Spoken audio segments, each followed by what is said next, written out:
بسم اللہ الرحمن الرحیم۔ اللہم صلی علی محمد وآل محمد۔ میری طرف سے تمام مسلمان شیعان حیدر کرار کو عید و میلاد النبی مبارک ہو۔ یہ 17 ربیع الاول کا دن بہت بڑی خوشی کا دن ہے، کیوں کہ اس دن دو عظیم ہستیوں کی ولادت بسعادت ہے۔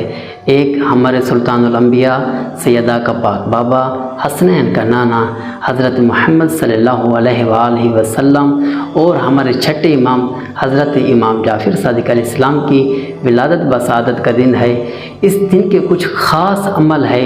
وہ عمل یہ ہیں کہ اس دن سب سے پہلے صبح اٹھ کر نماز کے بعد ایک غسل کریں اور غسل کی نیت کریں کہ ان دو ہستیوں کی عظمت کی وجہ سے میں مستحب غسل کرتا ہوں، قربتاً اللہ۔ جیسے ہی روایت کہتی ہے، جیسے ہی غسل کا پانی اس کے قطرے زمین پر پڑیں گے تو آپ کے گناہ اس طرح معاف ہو جائیں گے کہ گویا آپ آج کے دن ہی اپنی ماں کی پیٹ سے پیدا ہوئے ہیں، آپ آج کے دن ہی اپنی ماں کے شکم سے پیدا ہوئے ہیں۔ اور اس کے بعد آپ نے روزہ رکھنا ہے۔ روزے کی بہت بڑی فضیلت ہے۔ جو شخص بھی 17 ربیع الاول کے دن روزہ رکھے گا تو خداوند متعال اس کو 1 سال عظیم ترین عبادت، جو شخص دن اور رات ہر وقت عبادت میں رہے، 1 سال کے برابر اس کو ثواب عطا فرمائے گا۔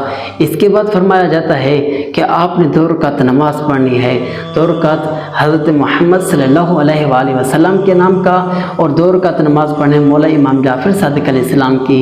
اور اس کے بعد آپ نے وہ زیارات پڑھنی ہیں جو مفاتیح الجنان میں درج ہیں۔ ربیع الاول کے دن آپ اچھا لباس بدن کریں، چھوٹے بچوں کو لازمی عیدی دیں، اور جو شخص اس دن بچوں کو عیدی دے کر بچوں سے دعا منگوائے گا تو اس کی یہ ہو ہی نہیں سکتا، اس دن اللہ تعالیٰ بچوں کی دعاؤں کو رد کرے۔ آپ اس دن میلاد النبی کے پروگرام جاری رکھیں، اپنے گھر میں رونق کے محفل بنائیں، اور اس دن آپ ہمارے پیارے نبی آقا صلی اللہ علیہ وآلہ وسلم اور ہمارے امام حضرت امام جعفر صادق علیہ السلام کے گھروں میں میلاد النبی کرائیں، امام کی سیرت بیان کریں، ان کی سنت پر روشنی ڈالیں۔ اور آپ کو پتہ ہونا چاہیے کہ ہمارے امام کا اور ہمارے نبی کا اس دنیا میں آنے کا مقصد کیا ہے۔ آپ ان دو ہستیوں کی معرفت کو سمجھیں۔